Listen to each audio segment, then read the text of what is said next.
Hello everyone and welcome to the second video in our series on DBQs, and this is about sourcing historical evidence. And I think that this is the most important takeaway from this class, especially in the day and age that we're living in. Students need to learn to be critical about evidence, not jump to conclusions, and understand that no piece of evidence really speaks for itself. I mean, most students take everything in the history book at face value. They don't understand that a history book is full of our best guesses about the past.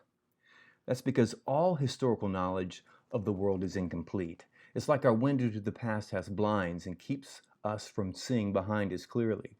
Because we only had fragmented bits of evidence to build our narrative, students of history need to always widen their view to include other supporting facts that might challenge or support their stories. The more we can build context around evidence, the more accurate and persuasive our interpretations will be. Now, this need for context can be seen all around us today in the world.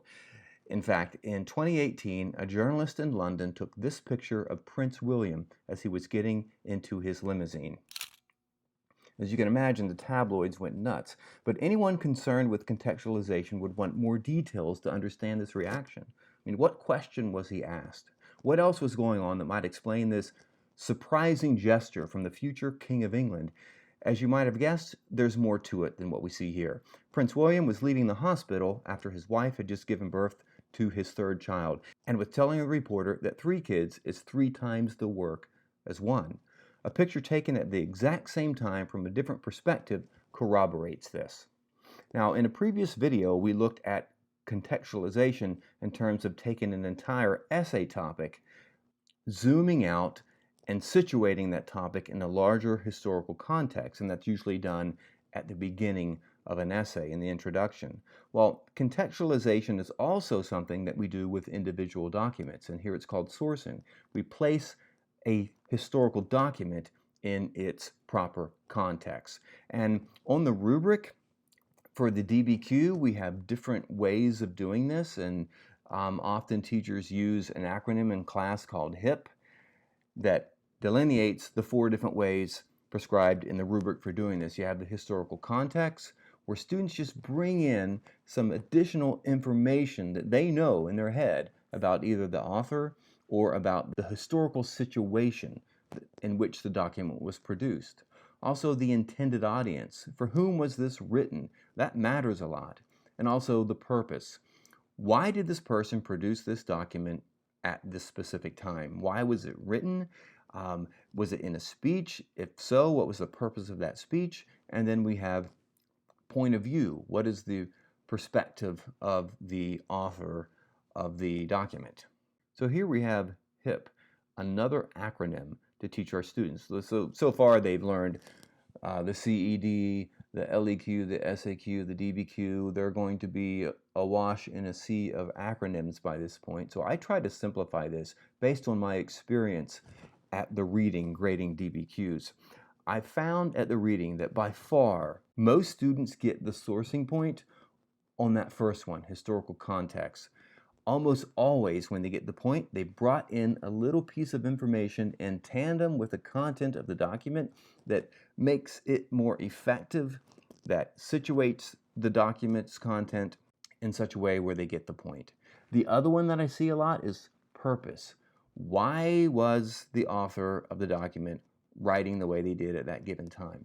To be honest with you, in terms of intended audience, that's very difficult for students. They might accurately describe the audience for whom the speech or the letter was written, but they can't follow up with that and make it relevant to the topic of the essay or relevant to the argument they're making. And that's absolutely essential. They don't just bring in a piece of information about the content or say, well, the author wrote it for this reason. They really need to tie it back to the topic of the entire DBQ or to support the argument that they're making. And point of view, students rarely get that. They end up saying that this is written by such and such, so it's probably biased, and that never works. So let's look at some examples here. Here is a document in DBQ that I have my students work through. And because the prompt is so important to sourcing, I'll give you what the prompt was in this DBQ. Students had to analyze changes in imperialism between 1450 and 1900. So that is basically Europe's engagement with the world, their colonization, their imperialism from the time right after Columbus right up to 1900. So that includes the new imperialism that followed on the heels of the Industrial Revolution and was based on the needs of industrial states. So let's look at an example of what creating a historical background or the historical situation would look like to help with this document. Now, this is Herbert Spencer. Your students will not have heard of him, but he's basically saying that uncivilized people have the characteristics of children. They're not mentally mature. Their actions and their thoughts are like immature children. And this is in a DBQ about changes to imperialism. So a student might write this for a successful sourcing attempt. Mr. Spencer was writing this at a time when Darwin's ideas were applied to races and society. The impact of social Darwinism is clearly seen in the way he considers uncivilized people and made imperialism of non-whites more intense. Note what the student did here. First of all, the student brought in outside information. They brought in a little bit of context here, and that is social Darwinism. But what's absolutely crucial is that the student here linked it back to the topic. This topic is about changes in imperialism, and the student brought this context into his discussion of the document to show that imperialism of non-whites became more intense. That's changes in imperialism. That's a foolproof sourcing. Sometimes ETS, the educational testing system, who creates the rubrics and modifies them from year to year, will lower or raise the bar on what counts as sourcing, and that's again to norm the tests from year to year to create standardized grades from year to year.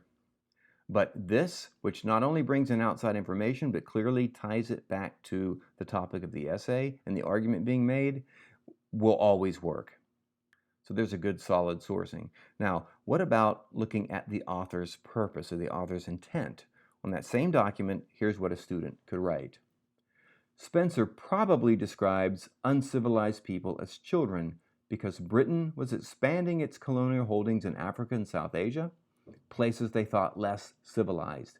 He intended to support British imperialism by justifying the civilizing mission of the new imperialism. Now, this could be made even more specific by name dropping, such as the Scramble for Africa or the Sepoy Rebellion in South Asia. That would be even better. But nevertheless, the student brought in some context to understand this document and showed the effect that it had on changes to imperialism, which is seen right at the end of the document. Now, I'm hesitant to use formula to get students to do this, but sometimes they need a little nudge. So for author's purpose or author's intent, here's one that another teacher came up with, and it works with some limitations. By writing that X probably wrote Y because he or she intended to Z could be a good starter for them. Notice that this example above does exactly that. But the problem with the formula is that students sometimes will just plug in a word for X, Y, and Z. They don't understand the full process of what's going on here, and they'll write something like Spencer probably wrote this because he wanted to support imperialism or something like that. It's not as developed as we see right here. So that's a useful formula for bringing in information, but I do give you the warning that students sometimes just plug some words in there. So let's turn to the 2018 document-based question and look at some documents and how students actually performed in the sourcing for this. So here is the DBQ. Evaluate the extent to which railroads affected the process of empire building in Afro-Eurasia between 1860 and 1918. And here's one of the documents from that DBQ, written by a Qing dynasty official. He's making an apology, so to speak, for the integration of railroads in China, saying it will benefit the poor and so forth and so on. Here's what a student did to attempt to source this document about a Qing dynasty official. The student wrote, being a Qing dynasty official, he quite accurately has no idea about the actual struggles of the poor, so that is important to be considered, but generally the point he makes is true. Now, this attempt at sourcing did not work. I mean, the Qing dynasty official is actually advocating for the poor. And notice there's nothing brought in from the outside. The student is just saying that you got to remember, this guy doesn't know what the poor are like, but generally speaking, he's making a valid point. That doesn't move forward to the argument whatsoever, unlike this one. The Chinese also worried about how the construction of railroads would potentially violate the traditional filial piety by harming ancestral graves in particular. So while railroads allowed imperial powers to force their cultures on subjugated peoples, it also united those people against said powers, as friction erupted between the technology and existing traditional culture. The value added here is the student brought in their knowledge of filial piety by showing how the railroads were even more damaging than initially thought from the face value of the document alone. So that's important. So let's turn to another document by Ernest Rome, the governor of French West Africa. If you want to pause and read the document, that's fine. This DBQ is available all over the internet. Here the student wrote, "Throughout Ernst Rome's speech, we see the ideas of social Darwinism and imperialism. Rome, a French West African governor, is an African imperialist. He speaks about how it is their job as a civilized nation to help the African colonies and that railroads are the way to help that through boosting their economy." Now, I would add that this is a very minimal attempt at sourcing. And it probably barely got the point. In my class, I would ask for students to give a little bit more here to make sure that they secure that sourcing point. Let's look at another one. So this is the first document in this DBQ, and a student wrote this. What exemplifies this statement is the fact that this was written by high caste Indians knowing that they're high in the caste system and their wives are treated badly at the railroads shows how truly terrible the social stratification of the railroads are. Now, this did not get the point either, and the reason is that there's no value added. Everything the student put in this sourcing attempt was straight out of the document. They didn't bring anything else in, so this is a failed attempt at sourcing, and you can see the notes of the sample selector in the margins of these as well. So let's turn to another one. This student writes, "In India, for example, the racist arrangement of individuals into carriages was not just offensive to national pride, but ran against the 2,000-year-old caste system that had existed by clumping natives of respectable birth and breeding with those of the lower caste." This student brought in some information. He showed that beyond the face value of the document, the mixing of different people in the carriages and the class system of the railroads wasn't just a national problem, but it plugs into this much larger thing, this incredible continuity of a caste system that was so traditional in India that it made this offense even worse. That strengthens the argument. That extra dose of information that he brought into this strengthens the argument here. Now, I want to add a few things about sourcing and give you the biggest mistakes that students make. Oftentimes, students try to merely discredit the document, and they do it by saying, this is written by so-and-so, so it's probably exaggerated, or this is written by a communist, and you can't believe anything they say, or this is in a presidential speech, and politicians always lie. I've read all of those at the reading before. And the worst one is, this document is biased. I don't let my students use that in class because they think it's a magical word that simply endows any attempt at sourcing with the point, and it does not. What isn't biased? So I don't allow it. Now, to get the point for sourcing in the DBQ, a student has to do it 3 times. They have to take 3 different documents and write a sourcing statement, and they just integrate that into the paragraphs of their essay. I think it's a good classroom practice to have them do it more than 3 times, because often, as we've seen here, their sourcing attempts fail. And it's the spare tire philosophy. If they source 4 times and 1 doesn't make it, and 3 do, they still get the point and cross the finish line. And we haven't talked a lot about the complexity point in the rubric, but I've seen before where a student successfully sourced all 7 documents in the DBQ and were given that complexity point for doing that. So to end us off, let's look at the DBQ we've been working with, and I'll note that the DBQ we've been working with is the shorter version. It's only 5 documents.